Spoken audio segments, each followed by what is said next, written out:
Dracula. Chapter 6. Mina Murray's Journal. July 24th.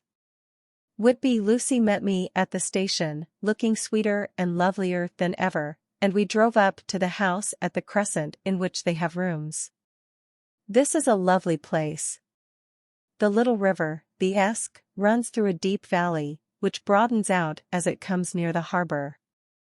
A great viaduct runs across, with high piers, through which the view seems somehow further away than it really is.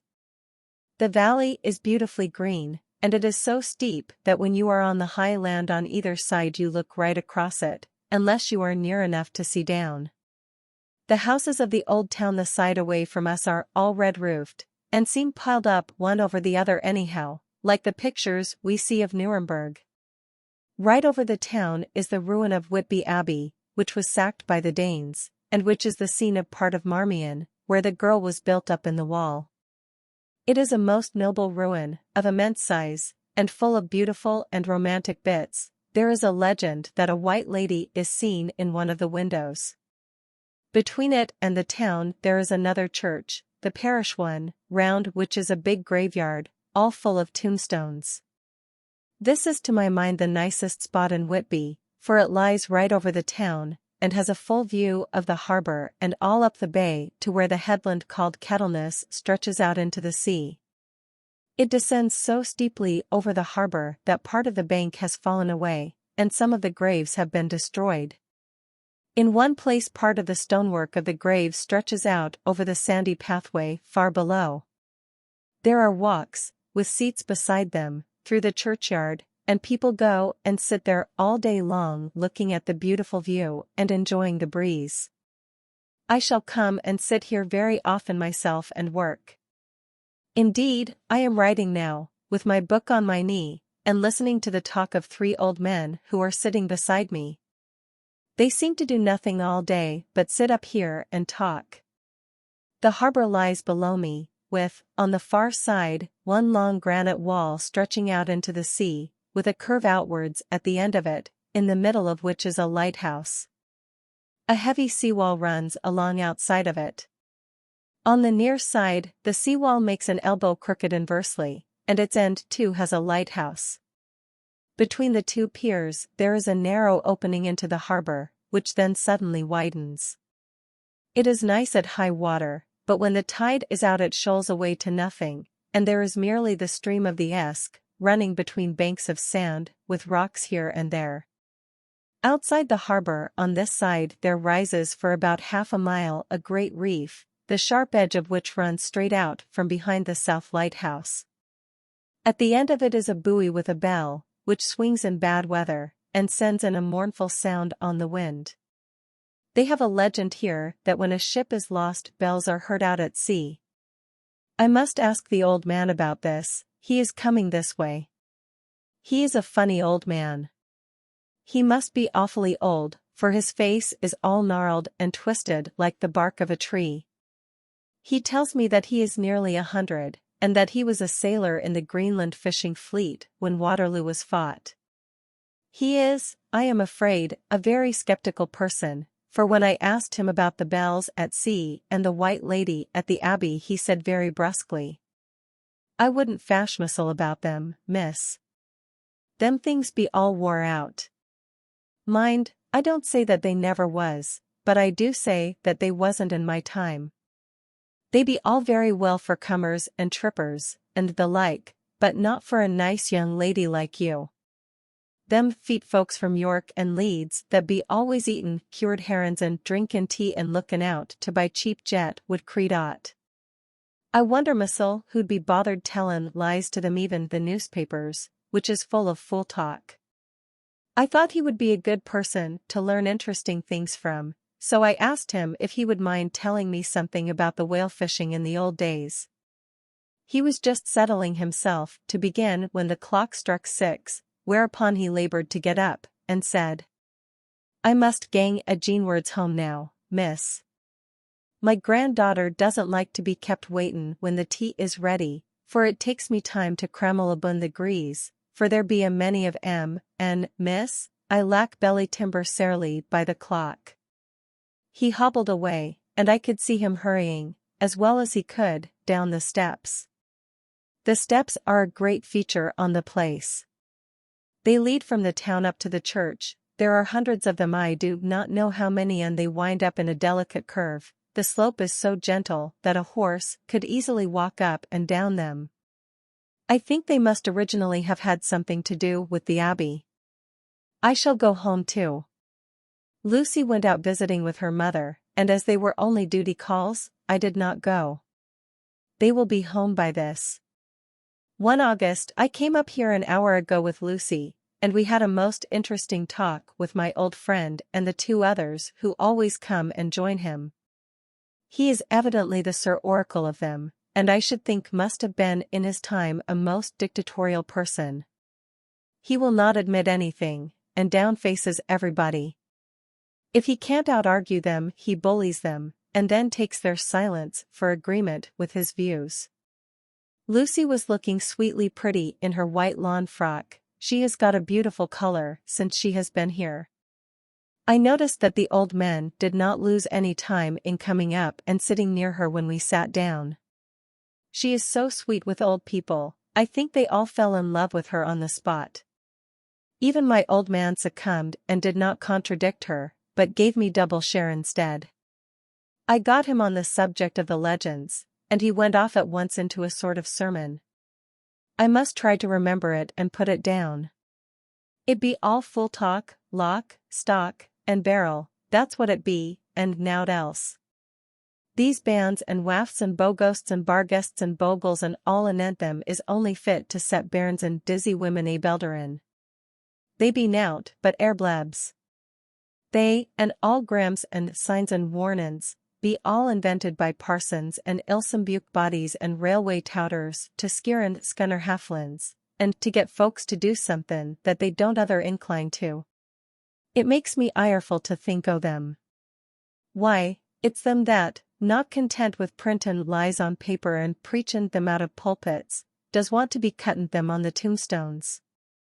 Look here all around you in what airt ye will, all them steens, holdin' up their heads as well as they can out of their pride, is a can't simply tumblin' down with the weight o' the lies wrote on them. Here lies the body, or sacred to the memory wrote on all of them, and yet in nigh half of them there bean't no bodies at all, and the memories of them bean't cared a pinch of snuff about, much less sacred.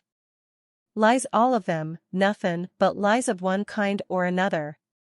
My gog, but it'll be a queer scouterment at the day of judgment when they come tumblin' up in their death sarks, all jupped together and tryin' to drag their tombsteins with them to prove how good they was, some of them trimlin' and ditherin', with their hands that dozned and slippy from lyin' in the sea that they can't even keep their grup o' them. I could see from the old fellow's self-satisfied air and the way in which he looked round for the approval of his cronies that he was showing off, so I put in a word to keep him going. "Oh, Mr. Swales, you can't be serious. Surely these tombstones are not all wrong?" "Yablins. There may be a poorish few not wrong, savon, where they make out the people too good, for there be folk that do think a bombole be like the sea, if only it be their own. The whole thing be only lies. Now look you here, you come here a stranger, and you see this kirkgarth." I nodded, for I thought it better to assent, though I did not quite understand his dialect. I knew it had something to do with the church. He went on, "And you consate that all these steens be abun folk that be happed here, snod and snog?" I assented again. "Then that be just where the lie comes in. Why, there be scores of these lay beds that be tomb as old Dunn's bockabox on Friday night." He nudged one of his companions, and they all laughed. And my gog! How could they be otherwise? "Look at that one, the aftest abaft the beer bank, read it." I went over and read. "Edward Spenslaff, Master Mariner, murdered by pirates off the coast of Andres, April, 1854, AET. 30. When I came back, Mr. Swales went on. "Who brought him home, I wonder, to hap him here? Murdered off the coast of Andres. And you consated his body lay under?" "Why, I could name ye a dozen whose bones lie in the Greenland seas above. He pointed northwards, or where the currents may have drifted them. There be the steens around ye. Ye can, with your young eyes, read the small print of the lies from here. This Braithwaite Lowry knew his father, lost in the lively off Greenland in 20, or Andrew Woodhouse, drowned in the same seas in 1777, or John Paxton, drowned off Cape Farewell a year later, or old John Rawlings, whose grandfather sailed with me, drowned in the Gulf of Finland in 50. Do you think that all these men will have to make a rush to Whitby when the trumpet sounds? I have me antherums aboot it. I tell ye that when they got here, they'd be jomlin and jostlin one another that way that it ud be like a fight up on the ice in the old days, when we'd be at one another from daylight to dark, and tryin' to tie up our cuts by the light of the aurora borealis.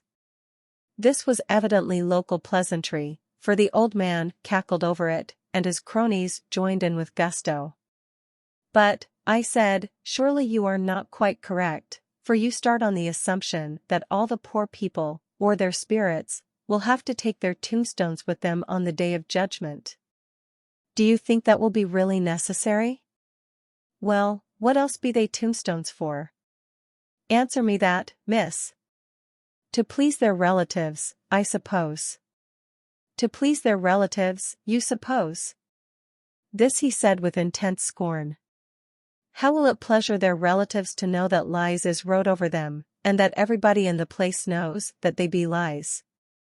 He pointed to a stone at our feet which had been laid down as a slab, on which the seat was rested, close to the edge of the cliff.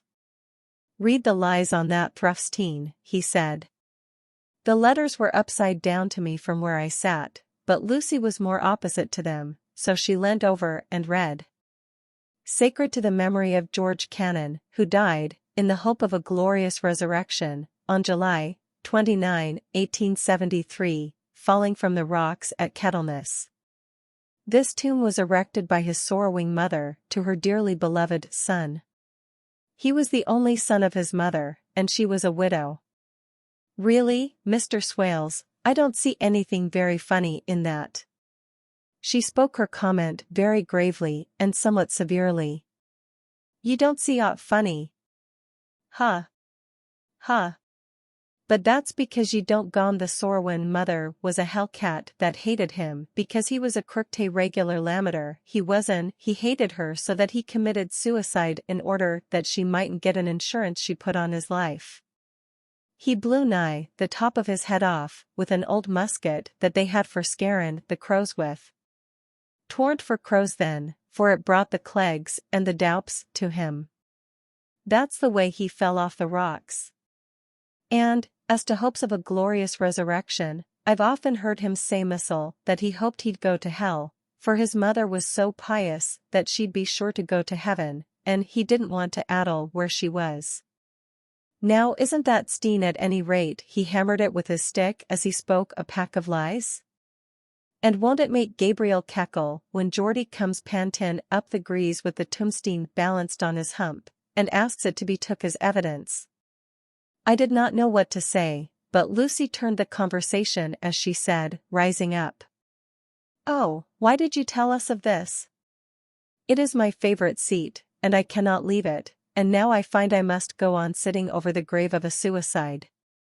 That won't harm ye, my pretty, and it may make poor Geordie gladsome to have so trim a lass sittin' on his lap. That won't hurt ye. Why, I've sat here off and on for nigh 20 years past, and it hasn't done me no harm. Don't ye fash about them as lies under ye, or that doesn't lie there either. It'll be time for ye to be getting scart when ye see the tombstones all run away with, and the place as bare as a stubble field. There's the clock, and I must gang. My service to ye, ladies. And off he hobbled. Lucy and I sat a while, and it was all so beautiful before us that we took hands as we sat, and she told me all over again about Arthur and their coming marriage. That made me just a little heartsick, for I haven't heard from Jonathan for a whole month. The same day, I came up here alone, for I am very sad. There was no letter for me. I hope there cannot be anything the matter with Jonathan. The clock has just struck 9. I see the lights scattered all over the town, sometimes in rows where the streets are, and sometimes singly. They run right up the Esk and die away in the curve of the valley. To my left the view is cut off by a black line of roof of the old house next the abbey. The sheep and lambs are bleating in the fields away behind me, and there is a clatter of a donkey's hoofs up the paved road below. The band on the pier is playing a harsh waltz in good time, and further along the quay there is a Salvation Army meeting in a back street.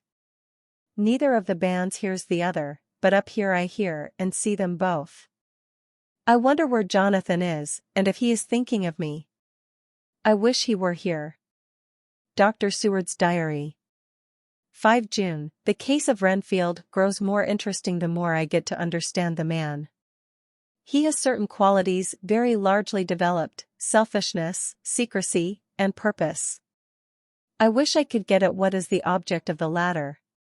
He seems to have some settled scheme of his own, but what it is I do not yet know.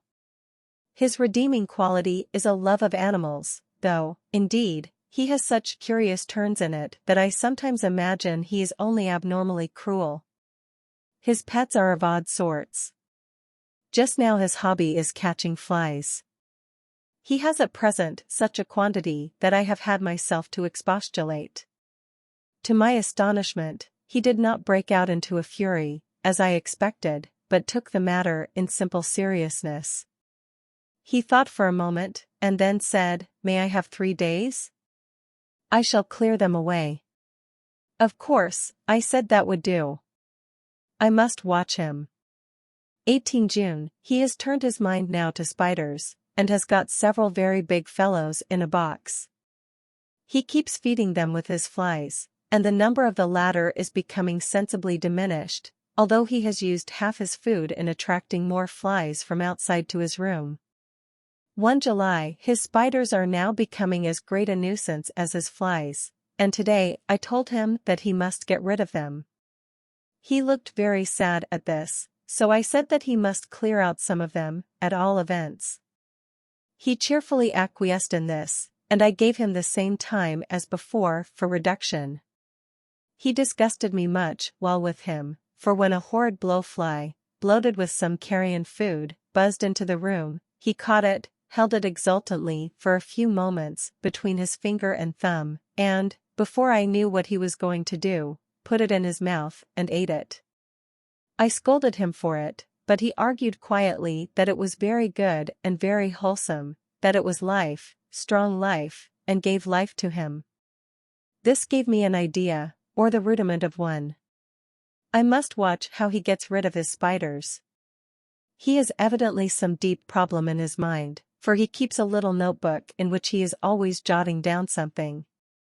Whole pages of it are filled with masses of figures, generally single numbers added up in batches, and then the totals added in batches again, as though he were focusing some account, as the auditors put it.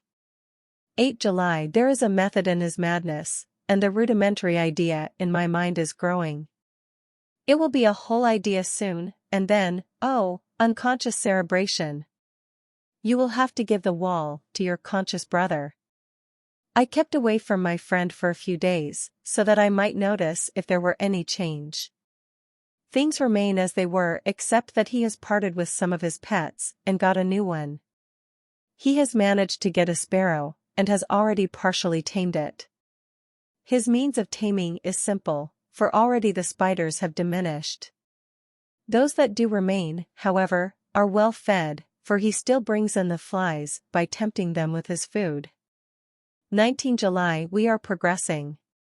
My friend has now a whole colony of sparrows, and his flies and spiders are almost obliterated. When I came in he ran to me and said he wanted to ask me a great favor, a very, very great favor, and as he spoke he fawned on me like a dog. I asked him what it was, and he said, with a sort of rapture in his voice and bearing, "A kitten, a nice little, sleek playful kitten, that I can play with, and teach, and feed and feed and feed." I was not unprepared for this request, for I had noticed how his pets went on increasing in size and vivacity, but I did not care that his pretty family of tame sparrows should be wiped out in the same manner as the flies and the spiders, so I said I would see about it, and asked him if he would not rather have a cat than a kitten. His eagerness betrayed him as he answered, "Oh, yes, I would like a cat. I only asked for a kitten lest you should refuse me a cat." "No one would refuse me a kitten, would they?" I shook my head, and said that at present I feared it would not be possible, but that I would see about it. His face fell, and I could see a warning of danger in it, for there was a sudden fierce, sidelong look which meant killing. The man is an undeveloped homicidal maniac. I shall test him with his present craving and see how it will work out, then I shall know more. 10 p.m. I have visited him again and found him sitting in a corner brooding. When I came in he threw himself on his knees before me and implored me to let him have a cat, that his salvation depended upon it. I was firm, however, and told him that he could not have it, whereupon he went without a word, and sat down, gnawing his fingers, in the corner where I had found him.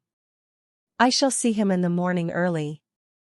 20 July, visited Renfield very early, before the attendant went his rounds. Found him up and humming a tune. He was spreading out his sugar, which he had saved, in the window, and was manifestly beginning his fly-catching again, and beginning it cheerfully and with a good grace. I looked around for his birds, and not seeing them, asked him where they were. He replied, without turning round, that they had all flown away. There were a few feathers about the room and on his pillow a drop of blood. I said nothing, but went and told the keeper to report to me if there were anything odd about him during the day. 11 a.m. The attendant has just been to me to say that Renfield has been very sick and has disgorged a whole lot of feathers. "My belief is, doctor," he said, "that he has eaten his birds, and that he just took and ate them raw." 11 p.m. I gave Renfield a strong opiate tonight, enough to make even him sleep, and took away his pocketbook to look at it. The thought that has been buzzing about my brain lately is complete, and the theory proved.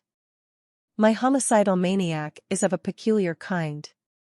I shall have to invent a new classification for him, and call him a zoophagous, life-eating, maniac. What he desires is to absorb as many lives as he can, and he has laid himself out to achieve it in a cumulative way.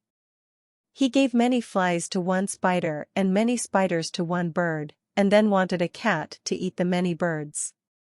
What would have been his later steps? It would almost be worth while to complete the experiment. It might be done if there were only a sufficient cause. Men sneered at vivisection, and yet look at its results today. Why not advance science in its most difficult and vital aspect, the knowledge of the brain? Had I even the secret of one such mind, did I hold the key to the fancy of even one lunatic, I might advance my own branch of science to a pitch compared with which Burton Sanderson's physiology or Ferrier's brain knowledge would be as nothing. If only there were a sufficient cause. I must not think too much of this, or I may be tempted. A good cause might turn the scale with me, for may not I too be of an exceptional brain, congenitally? How well the man reasoned, lunatics always do within their own scope. I wonder at how many lives he values a man, or if at only one. He has closed the account most accurately, and today begun a new record. How many of us begin a new record with each day of our lives? To me, it seems only yesterday that my whole life ended with my new hope, and that truly, I began a new record. So it will be until the great recorder sums me up and closes my ledger account with a balance to profit or loss. Oh, Lucy, Lucy, I cannot be angry with you, nor can I be angry with my friend whose happiness is yours, but I must only wait on hopeless and work. Work. Work. If I only could have as strong a cause as my poor mad friend there, a good, unselfish cause, to make me work, that would be indeed happiness. Mina Murray's Journal. 26 July, I am anxious, and it soothes me to express myself here, It is like whispering to oneself and listening at the same time. And there is also something about the shorthand symbols that makes it different from writing. I am unhappy about Lucy and about Jonathan. I had not heard from Jonathan for some time, and was very concerned, but yesterday dear Mr. Hawkins, who is always so kind, sent me a letter from him. I had written asking him if he had heard, and he said the enclosed had just been received. It is only a line dated from Castle Dracula, and says that he is just starting for home.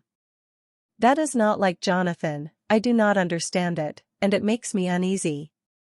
Then, too, Lucy, although she is so well, has lately taken to her old habit of walking in her sleep. Her mother has spoken to me about it, and we have decided that I am to lock the door of our room every night. Mrs. Westenra has got an idea that sleepwalkers always go out on roofs of houses and along the edges of cliffs and then get suddenly wakened and fall over with a despairing cry that echoes all over the place. Poor dear, she is naturally anxious about Lucy, and she tells me that her husband, Lucy's father, had the same habit, that he would get up in the night and dress himself and go out, if he were not stopped. Lucy is to be married in the autumn, and she is already planning out her dresses, and how her house is to be arranged. I sympathize with her, for I do the same, only Jonathan and I will start in life in a very simple way, and shall have to try to make both ends meet.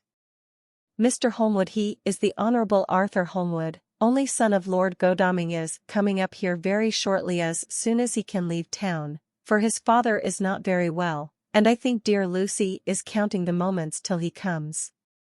She wants to take him up to the seat on the churchyard cliff and show him the beauty of Whitby. I dare say it is the waiting which disturbs her, she will be all right when he arrives. 27 July, no news from Jonathan. I am getting quite uneasy about him, though why I should I do not know, but I do wish that he would write, if it were only a single line. Lucy walks more than ever, and each night I am awakened by her moving about the room. Fortunately, the weather is so hot that she cannot get cold, but still the anxiety and the perpetually being wakened is beginning to tell on me, and I am getting nervous and wakeful myself. Thank God, Lucy's health keeps up. Mr. Holmwood has been suddenly called to ring to see his father, who has been taken seriously ill. Lucy frets at the postponement of seeing him, but it does not touch her looks. She is a trifle stouter, and her cheeks are a lovely rose pink. She has lost that anemic look which she had. I pray it will all last. 3 August, another week gone, and no news from Jonathan, not even to Mr. Hawkins, from whom I have heard. Oh, I do hope he is not ill. He surely would have written. I look at that last letter of his, but somehow it does not satisfy me. It does not read like him, and yet it is his writing.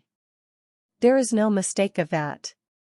Lucy has not walked much in her sleep the last week, but there is an odd concentration about her which I do not understand. Even in her sleep she seems to be watching me.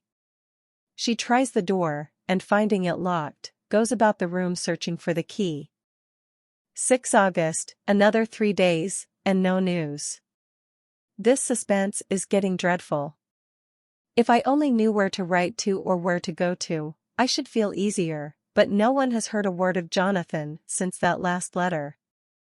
I must only pray to God for patience. Lucy is more excitable than ever, but is otherwise well. Last night was very threatening, and the fishermen say that we are in for a storm. I must try to watch it and learn the weather signs. Today is a grey day, and the sun as I write is hidden in thick clouds, high over Kettleness.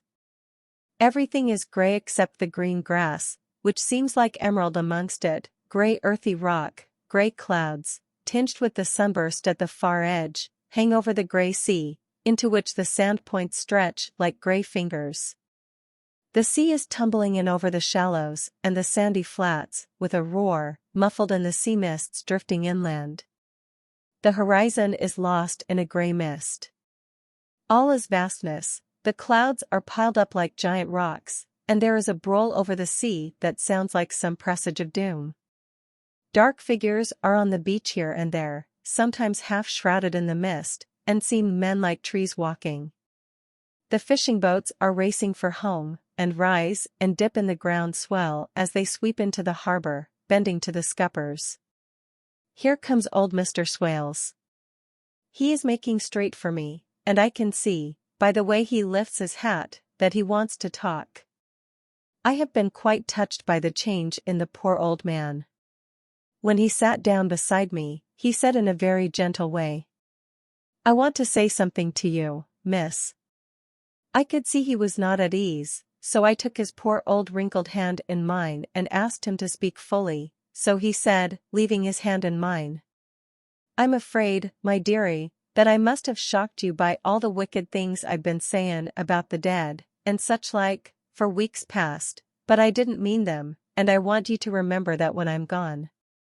We AUD folks that be daffled, and with one foot abaft the crock hole, don't altogether like to think of it, and we don't want to feel scarred of it, and that's why I've took to makin' light of it, so that I'd cheer up my own heart a bit. But, Lord love ye, miss, I ain't afraid of dyin', not a bit, only I don't want to die if I can help it. My time must be nigh at hand now, for I be AUD, and 100 years is too much for any man to expect, and I'm so nigh it that the AUD man is already whettin' his scythe. Ye see, I can't get out the habit of caffin about it all at once, the chaffs will wag as they be used to. Some day soon the angel of death will sound his trumpet for me. But don't ye dull and greet, my dearie." For he saw that I was crying. If he should come this very night I'd not refuse to answer his call. For life be, after all, only a waitin' for somethin' else than what we're doin', and death be all that we can rightly depend on. But I'm content, for it's comin' to me, my dearie, and comin' quick. It may be comin' while we be lookin' and wonderin'. Maybe it's in that wind out over the sea that's bringin' with it loss and wreck, and sore distress, and sad hearts. Look! Look! He cried suddenly. There's something in that wind and in the host beyond that sounds, and looks, and tastes, and smells like death. It's in the air, I feel it comin'. Lord, make me answer cheerful when my call comes." He held up his arms devoutly, and raised his hat. His mouth moved as though he were praying. After a few minutes' silence, he got up, shook hands with me, and blessed me, and said goodbye, and hobbled off. It all touched me, and upset me very much.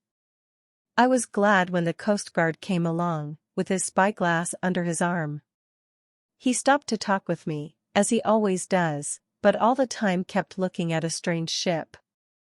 "I can't make her out," he said. "She's a Russian, by the look of her, but she's knocking about in the queerest way. She doesn't know her mind a bit, she seems to see the storm coming, but can't decide whether to run up north in the open, or to put in here. Look there again! She is steered mighty strangely, for she doesn't mind the hand on the wheel, changes about with every puff of wind. We'll hear more of her before this time tomorrow."